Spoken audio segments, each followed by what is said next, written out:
Hello, this is John Mark Johnson Jr. again. This is specifically for Miss Paula, who brought up something in a conversation that we were having, and I didn't respond to it. Instead, the conversation kind of trailed off in a different direction, which was not bad at all. It was a wonderful conversation to have with you, by the way, but I felt bad that I didn't get around to discussing one of the points that you actually brought up, and so I wanted to make sure that I went back and I got that done. So, one of the things that we had discussed earlier in the conversation before we trailed off into other things was Luke, the Gospel of Luke, chapter 1 and verse 28, where the angel speaks to Mary and says, depends on the translation, but some translations will say, "Hail Mary, full of grace." And you asked, basically, well, you didn't so much ask as just put the point out there for discussion.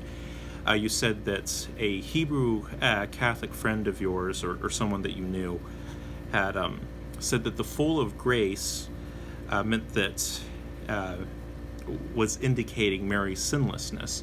And you asked me, what I knew about that, what I thought about that. And so that's what this video is about. What do I think about that? And you know me, I'm a Reformed guy, so we're always going to go back to the text, say what did the text originally say. And before I do that, though, I do need to establish one thing, and that is that when it comes to the biblical text and the New Testament text, the primary language is, of course, Biblical Greek, Koine Greek. And there's lots of people who are under the impression that in the New Testament time period that everyone was running around speaking Aramaic, and that the New Testament basically got translated into Greek. And because of that, what you need to understand is you really need to understand the Aramaic, but there's no Aramaic originals for any of the New Testament books, so it's just kind of this esoteric thing that just kind of hangs out in the background, unfortunately, with a lot of people. And there's lots of people who get into this movement of figuring out what the New Testament really means based on what the Aramaic supposedly originally said. And taken to one extreme, you have some of the say the Messianic Pentecostal groups that'll, in the middle of their church services, blow the shofar and stuff like that. They're definitely on an extreme side of that. But a lot of groups actually have kind of bought into this way of thinking that, there's this hidden Aramaic original underlying the New Testament text, and if you really understand that, then you get special insights into things. Well, historically speaking, that is absolutely nonsensical, because it completely ignores the history of the New Testament text. At the time of Jesus, in the first century, Koine Greek was actually the most common language in the land, and that is an established historical fact. Before we get to the time of Jesus, before we get to the time of Jesus, in the 4th century BC, we have the conquest of the Middle East by Alexander the Great, who was a Greek, and of course introduced the Greek language to the area. And so by the time that we get to Christ, Greek had already been very well established. And then from the New Testament era itself, we actually have a good number of archaeological finds, and one of the most significant of which are these things called ossuaries. An ossuary is a Jewish bone box. The Jewish burial rites was actually kind of long and protracted, and it included, as one of its final stages, putting the bones of the deceased, not necessarily the entire body, but the bones of the deceased in a special box. Kind of like a coffin, but usually smaller, because it only contained the bones, not the entire body.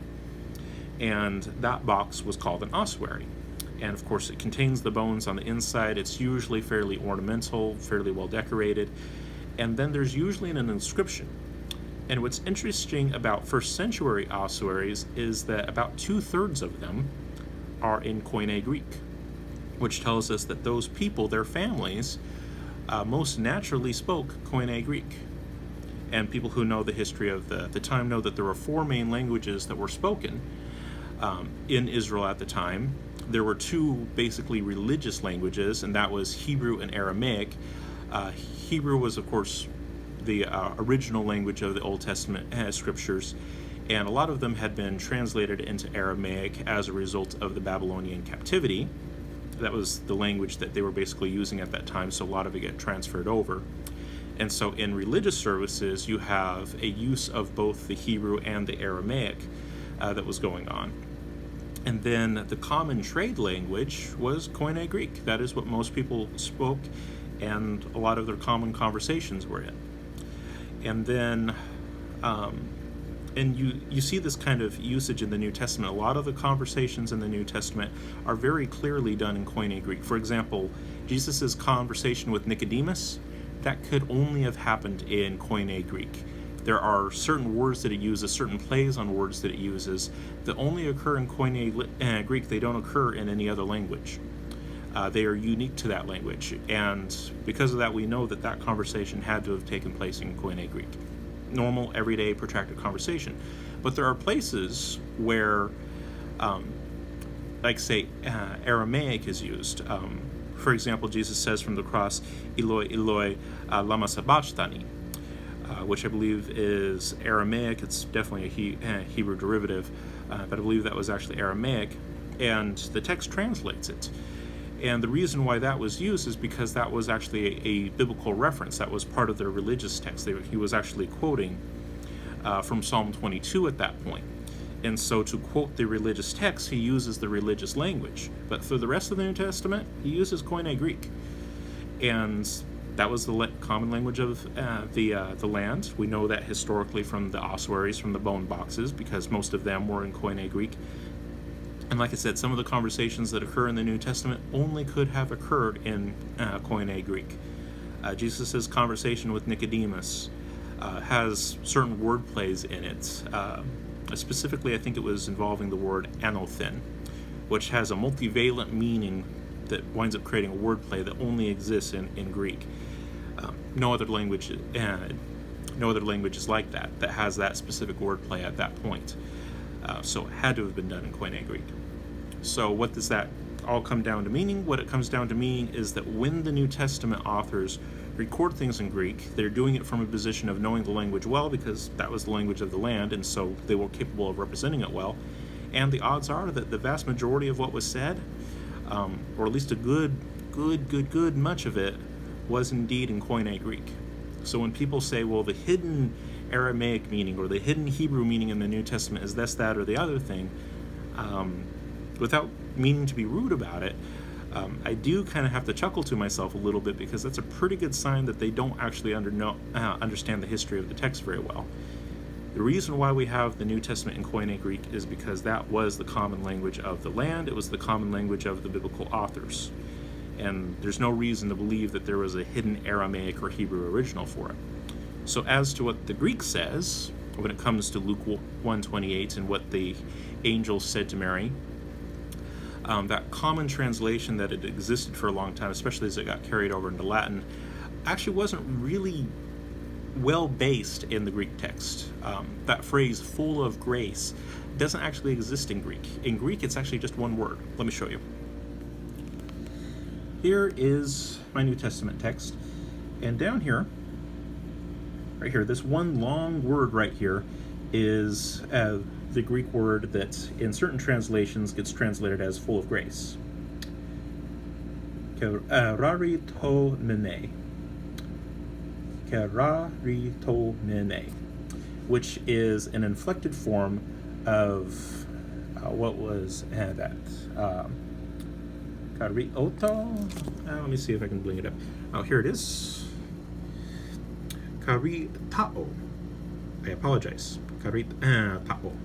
It's an inflected form of that word, and specifically the inflected form is as such that it makes it into a participle in the perfect tense, and it's also vocative. There's other things we can talk about, but the important things for this is that it's a perfect participle that's passive, and the root word itself means to bestow on freely or favored. It doesn't actually mean full of anything, that is something that translators have added for flair. It's not actually what the original word means. The original word is talking about giving a gift, and specifically giving the gift freely, showing favor to someone. And the fact that it's in the perfect tense, as far as time is considered, now Greek verbs don't really have as much of a time aspect as English verbs do, but as far as the time aspect is concerned, the fact that it was perfect in the perfect tense means that this is something that was occurring in the present with ongoing effects in the future. The author, Luke, is making it really clear that what the angel is referencing is something that is being introduced at that moment that would have effects in the future. It's perfect tense, and it's also a participle, an ing word, hunting, fishing, skating, things that have an ongoing aspect to them. And that's a part of that word. It's an ongoing aspect from this moment going forward. That's why it's in the perfect tense. It's from this moment going forward. And so there's no part of that word that would actually reflect on some prior states. You who have, been born sinless is completely out of the realm of that word. And like I said, there is no full of in the Koine Greek. It's, instead of it's passive, it's something that is being done to them, not a quality that they have. So what the angel was saying is, you are now being favored. You are now being shown favor that will have a continuing aspect to it. But as far as the original Koine Greek is concerned, there is no full of grace. There is no full of in the text. It's just one word in the original text. And it has to do with the expression of favor in the present with ongoing effects. There is no part of that word that would reflect on some prior condition at all. And so as far as the argument, and honestly that isn't the only person from the Roman Catholic side of things that I've heard try to make that argument, that this is where the text teaches, the doctrine that of the Immaculate Conception, that Mary was sinless. That is a major stretch, and frankly is not supported in the Koine Greek at all. Like I said, in the Koine Greek, it's just one word. It's not full of grace. The statement full of being put in there is something that is added basically for translational flair, but it's not a part of the original language. And like I said, there's just no basis for the doctrine that Mary was born sinless. It's not there in the text. I know a lot of very sincere people believe it, and usually with very good intentions, but there's just no basis for it. And like I said, there's a lot of people out there who claim that, well, in the Hebrew mindset, this would have been this, that, or the other, but when you ask them to back it up historically, most of them can't do it. And most of them actually don't know the history well enough to know what was going on at the time. And most of them don't even know that Koine Greek was actually the most common language that was represented in Israel at the time. There's major assumptions that go on in saying that it was originally Aramaic, but history doesn't bear that out. And the text itself doesn't bear that out. Like I said, there are certain conversations in the New Testament that had to have existed in Koine Greek. They could not have occurred in Aramaic or Hebrew or anything like that. Like I said, Jesus' conversation with Nicodemus is a great example of that. There's no way that conversation could have been had in its fullness and richness in Aramaic or Hebrew. Did not exist that way. And like I said, historically, we know that was the most common language at the time because of the ossuaries, things like that, and also what had happened previously with the conquest of Alexander the Great, so on and so forth. It makes perfect sense that the New Testament is given in Koine Greek, and there's no reason to believe that the authors of the New Testament would not have, fully understood what they were saying and be able to represent it accurately. In Luke, as you probably know, he was a doctor. That is how he is understood in the New Testament. He is the doctor, Luke. He's a well-educated man, and just his style of writing is way above everybody else in the New Testament. He's, if it's on a scale of 10, he's a 10, maybe sometimes verging on 11. Very formal writer, very well-versed writer, and it's very clear that he knows his stuff. He knows how to put the words together right to say exactly what he wants it to say, and he decided to use a perfect participle there that was in the passive. And yeah, that is completely exclusionary of any idea of something that was in the past that the angel was referencing. Instead, what it was happening is the angel was introducing something that was going to happen to Mary that would have ongoing effects, like becoming a mother and bearing the Son of God. That would be a pretty major event that would have ongoing effects for her, and was an instance of God showing favor to Mary. But beyond that, there isn't any support in the text for anything else. That is all that the text supports.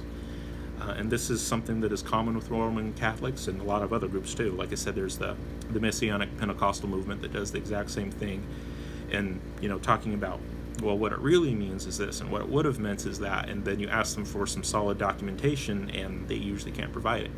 And that's because the vast majority of the time, it doesn't exist. But anyways, I've gone on long enough about that. Thank you very much for listening. I just wanted to make sure that I did get that in there. And the short answer is, as far as what the biblical text is that we actually have that has been passed on to us by the original authors, that is not something that would have been in their mind. Thank you very much for listening. Go with God and be blessed. Bye.